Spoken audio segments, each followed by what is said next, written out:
Bienvenue, mesdames et messieurs, au MAC des sports. Tennis, karaté et football, sans oublier les Jeux olympiques de Paris 2024. C'est le menu de notre émission du jour. Restez avec nous, on se retrouve dans quelques secondes. Marvin Sandé et Achille Zikutoto sont déjà sur ce plateau. Messieurs, bonjour et bienvenue. Bonjour Francis. Marvin, bonjour. Bonjour Dani. Alors, nous allons tout de suite rentrer dans le vif du sujet avec le tennis. Le dimanche dernier, il s'est tenu à Brazzaville la conférence de presse de l'Open de Brazzaville, senior de tennis, animée par le promoteur et les membres de la Fédération congolaise de tennis. Les détails dans ce reportage. L'Open de tennis de Brazzaville, réservé aux seniors, organisé par la Fédération congolaise de tennis et l'Académie de tennis de Brazzaville, sous l'égide de la Fédération internationale de tennis, gagne de plus en plus en notoriété grâce à un tableau de participants de haut niveau. Pendant 2 semaines, nous allons assister à du très beau tennis encore une fois. Là, nous montons en gamme parce que ce sont des joueurs professionnels. À défaut d'avoir des J30, là maintenant, des juniors, là maintenant, nous avons des professionnels qui sont ici parmi nous.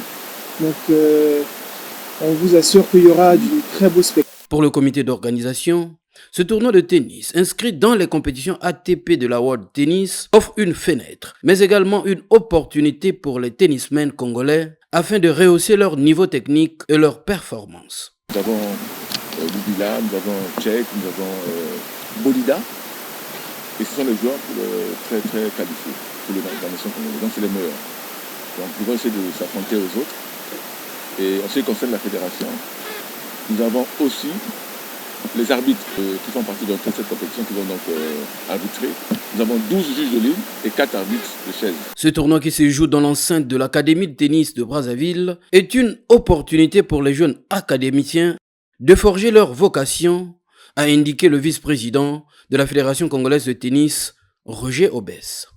Alors, Achille Zikutoto, tu étais le témoin de cette conférence de presse animée donc par le promoteur qui est Hugues-Henri Ngolondele et accompagné à côté de lui, on a vu le président, le vice-président de la Fédération congolaise de tennis.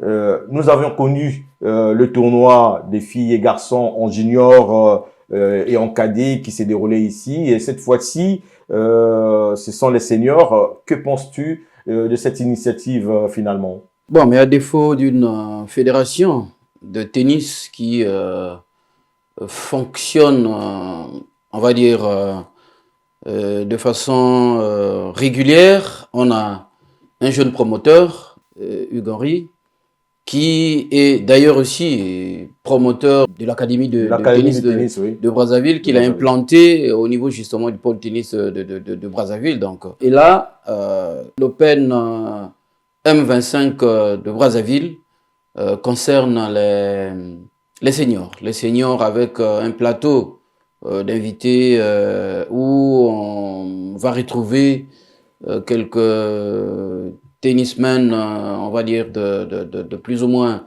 bien classés au classement ATP, parce que il faut dire que ce tournoi est déjà inscrit dans les circuits ATP. Donc, ceux qui vont compétir pendant ce tournoi vont gagner,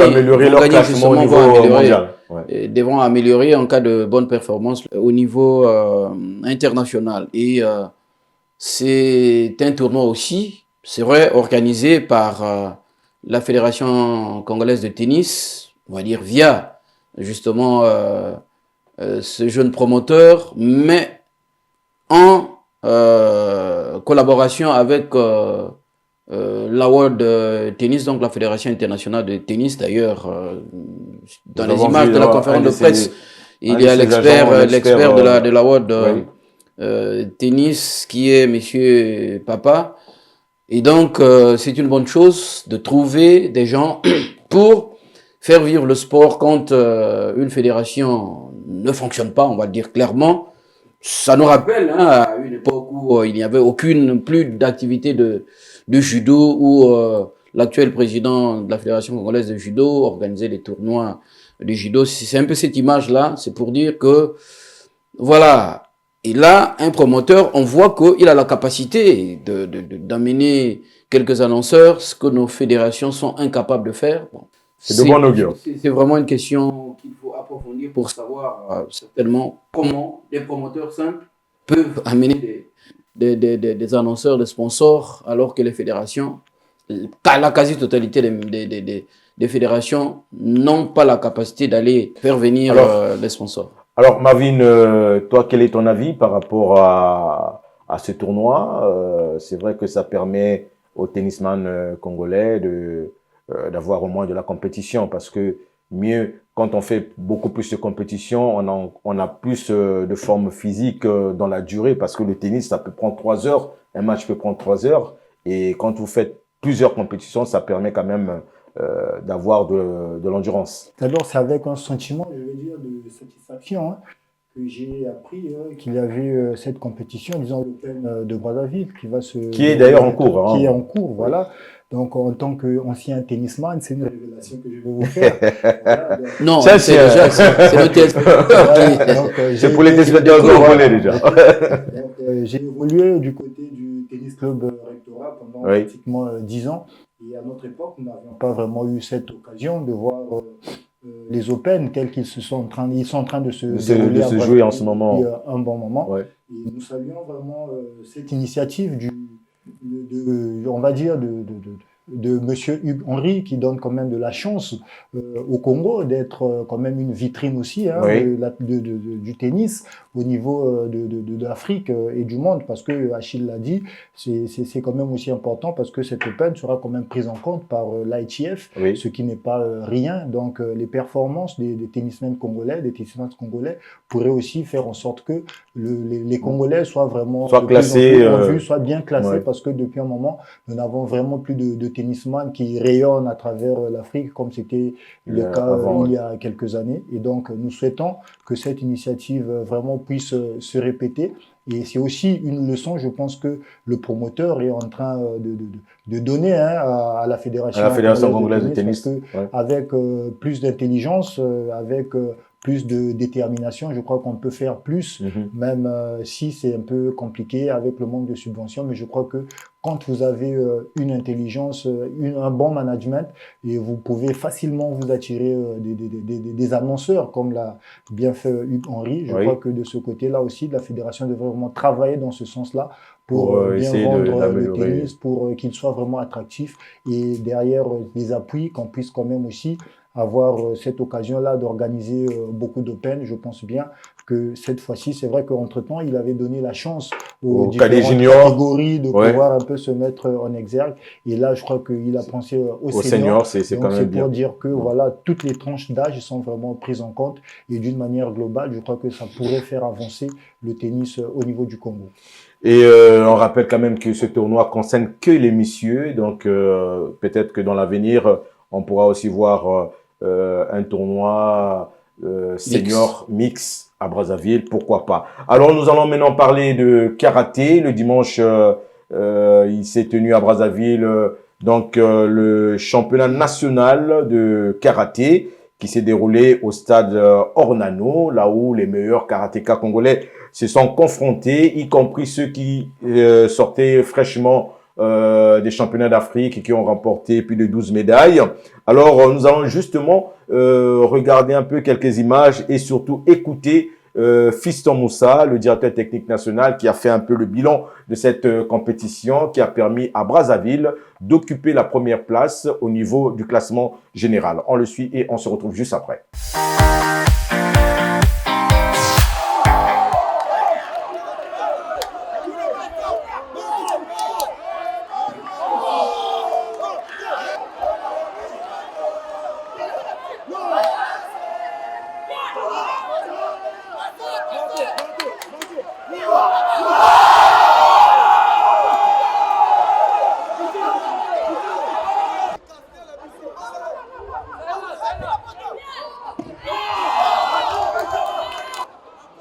Il y a eu 112 karatékas qui ont lié le kimono à ce championnat. Résultat par département. Le premier département Brazzaville avec 12 médailles d'or, 6 médailles d'argent et 3 médailles de bronze. Deuxième département, Alain-Cour.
Une seule question pour faire le tour de table, Marvin.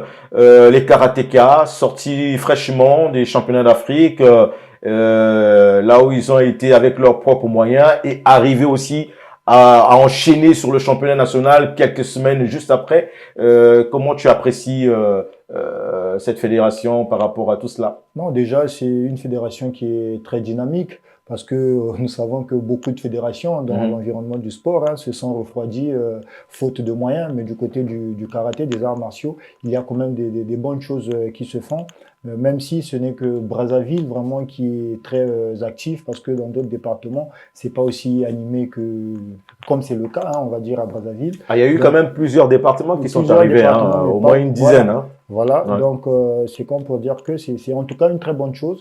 Et c'est à travers de telles initiatives, c'est à travers de tels tournois vraiment que l'on donne de la chance à nos karatékas de pouvoir se mettre en exergue. Et plus vous exercez votre discipline, je crois que plus vous développez aussi les capacités nécessaires à aller de l'avant. Et c'est ce qui se fait. Je pense que les derniers résultats des karatékas du côté de Yaoundé donc, sont aussi passés par là. Et je crois que pour les prochaines échéances, c'est déjà une bonne chose. Donc, beaucoup d'encouragement aux responsables de la fédération congolaise de ce côté-là qui est en train de faire quand même de bonnes choses. Achille Toto, même question. Mais la fédération congolaise de karaté est sur la lancée de la régularité parce qu'il faut dire que après la Covid, c'est l'une des rares fédérations qui est à côté de la fédération congolaise de handball et de football qui organise toutes les saisons, les compétitions, qui se qualifient surtout, qui participent aux compétitions internationales, sauf peut-être les championnats d'Afrique de la saison dernière, donc de 2023, où, faute de moyens, ils ne sont pas allés. C'est simplement des encouragements, parce que dans les difficultés que nous connaissons, nous qui arrivons un peu dans ces milieux, et tu as rappelé dans quelles conditions ils sont allés au Cameroun avec des billets payés par le président de la fédération et les parents même de certains karatékas. Donc dans ces difficultés-là, lorsque vous avez des gens qui font un effort pour continuer à sauver le karaté, parce que c'est de ça dont il est question, parce que 2 ans de suite, si le Congo, je prends d'abord l'exemple des championnats d'Afrique, si 2 ans de suite le Congo ne participait pas aux championnats d'Afrique, eh ben, le Congo était passible d'être sanctionné. Et là, après cette échéance, il organise le championnat national et surtout la moitié sur leurs propres moyens. Mais tout à fait, tout à fait. Là, bon, cette question-là, on ne peut plus l'évoquer puisqu'on sait que pour la majorité des fédérations, pour la majorité des fédérations, il n'y a pas de subvention lorsqu'ils ont des compétitions. Mais voilà, l'État ne leur vient pas en aide. Mais c'est peut-être aussi, je ne sais pas, est-ce que ça ne peut pas être aussi un mal pour un bien. Oui. Parce que au départ, c'est vrai, moi je ne veux pas dire que le fait que l'État n'accompagne pas les fédérations, c'est une bonne chose. Non, j'ai toujours dit que ce n'était pas bon qu'un État n'accompagne pas justement ces athlètes, ces fédérations. Mais en même temps, ça doit faire réfléchir aussi les responsables des fédérations pour essayer de faire de sorte qu'ils essaient de compter sur leur propre effort pour qu'ils mettent un environnement assez propice pour attirer les annonceurs et maximiser surtout sur le côté sponsoring. Est-ce que ceux qui ont cette responsabilité-là ont la capacité d'aller convaincre les annonceurs? Voilà, et on espère que ça ira de bon augure pour le karaté, parce que après là, ça sera sûrement les championnats du monde, parce que les karatékas, ils prennent souvent part, et des fois, ils arrivent à rentrer à la maison avec des bons résultats. Nous allons maintenant parler football avec l'homologation du stade Alphonse Massamba Deba qui a été accordée par la Confédération africaine de football. Donc, c'est pour vous dire que les clubs congolais vont jouer à domicile, y compris les Diables Rouges pour le match du 5 août prochain. Donc, Achille Zikutoto, comment tu apprécies l'information de cette homologation du stade Alphonse Massamba Deba par la Confédération africaine de football?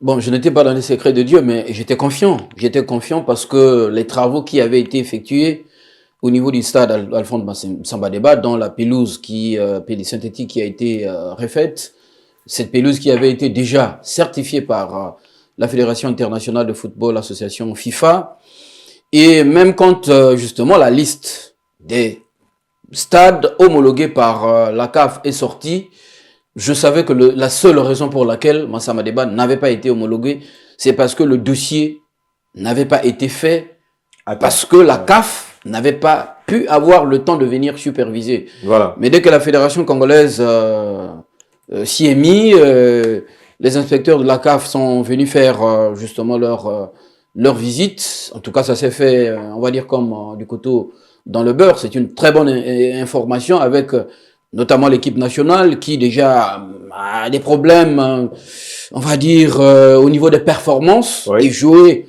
à la maison face au Soudan du Sud. Mais je pense que c'est déjà une bonne chose pour les clubs également qui, voilà, se poser toutes les questions. Maintenant, dans cette homologation, elle est provisoire. Il ne faut pas que les gens dorment sur leur laurier.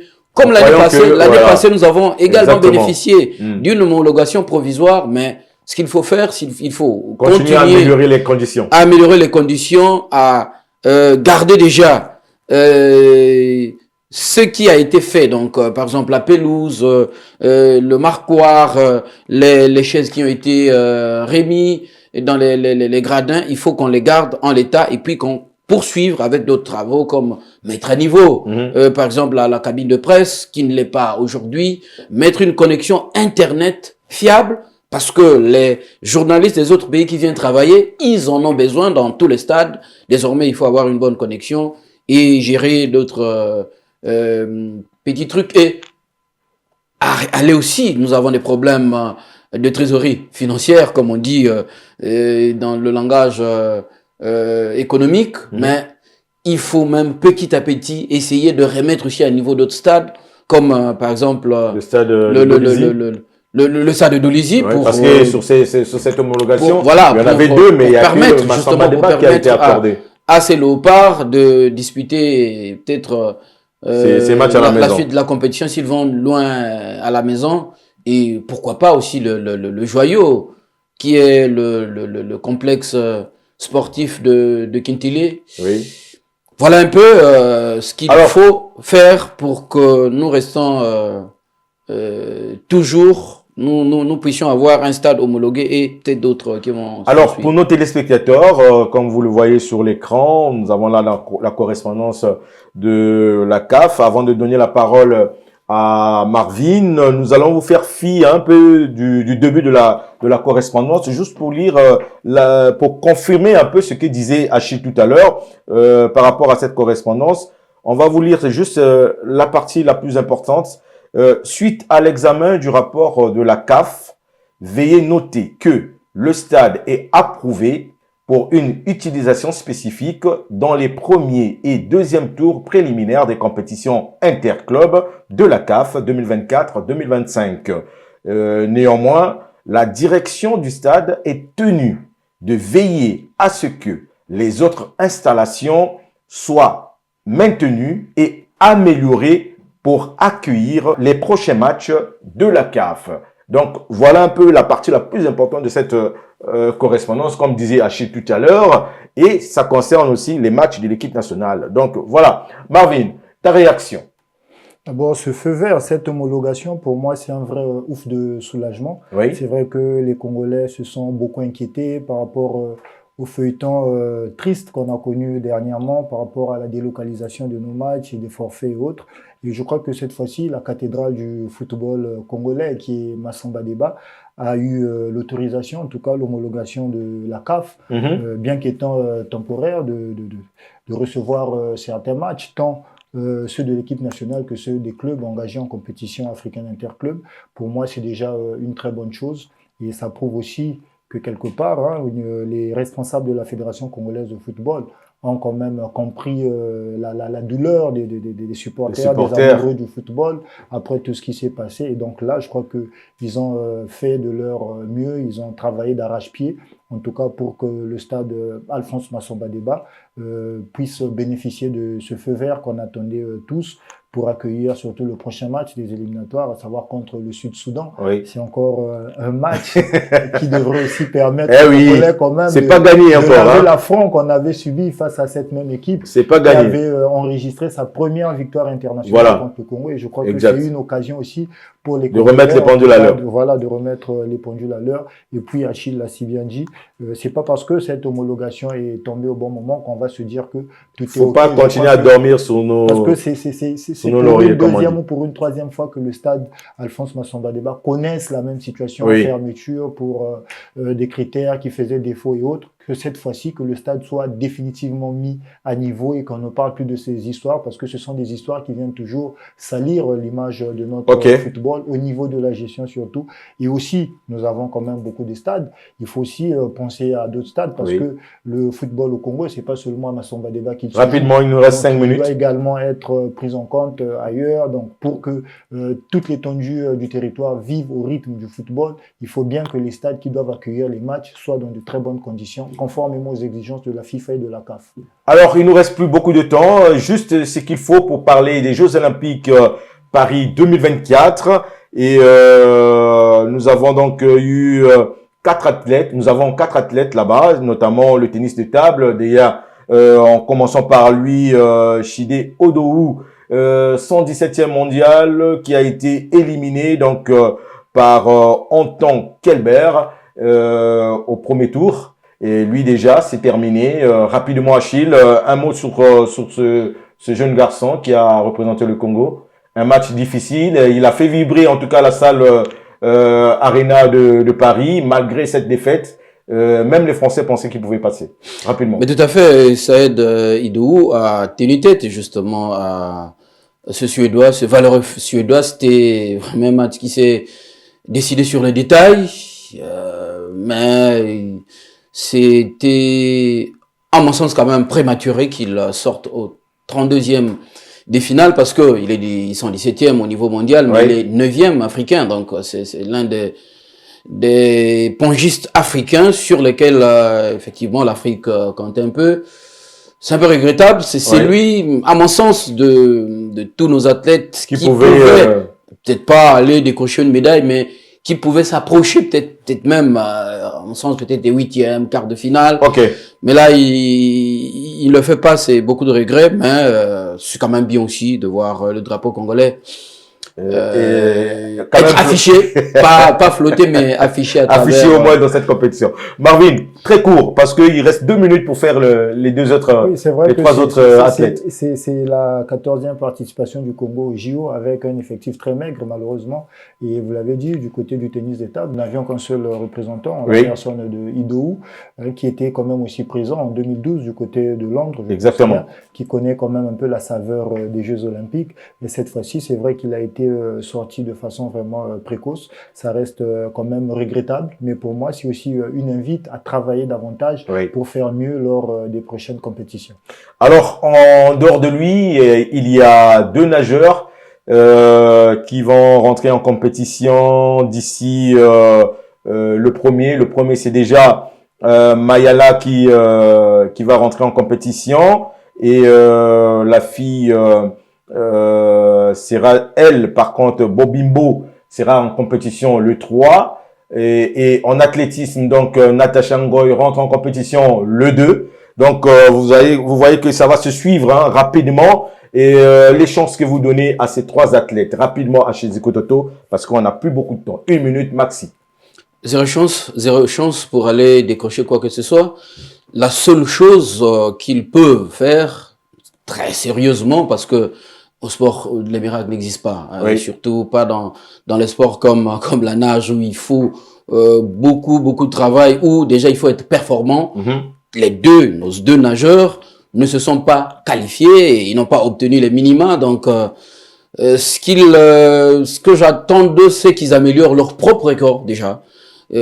Pareil aussi pour battre un peu le record national. Voilà. Pareil pour Natacha Ngoy, sur lequel on a mis beaucoup d'espoir, mais là c'est le top de top, c'est le summum, c'est la crème justement de l'athlétisme au niveau mondial. Si déjà au niveau des athlètes africains, elle n'est pas dans les 5 premiers. Voilà, Natacha n'a pas pu. Faut regarder la vérité en face aussi. Elle n'a pas pu obtenir justement les minimums. Je ne sais pas sur son jour de chance, elle peut aller peut-être un peu loin dans la compétition, mais voilà, aller chercher une médaille, en tout cas, c'est impossible. Voilà, je pense que la même chance si de ces au sport, rien n'est impossible, mais là, ça va être compliqué. Personnellement, je ne serais pas surpris qu'au matin du 4 août, que nous n'ayons plus de représentants du côté de Paris, durant ces JO, simplement parce que le niveau n'y est pas par rapport à ce qui se fait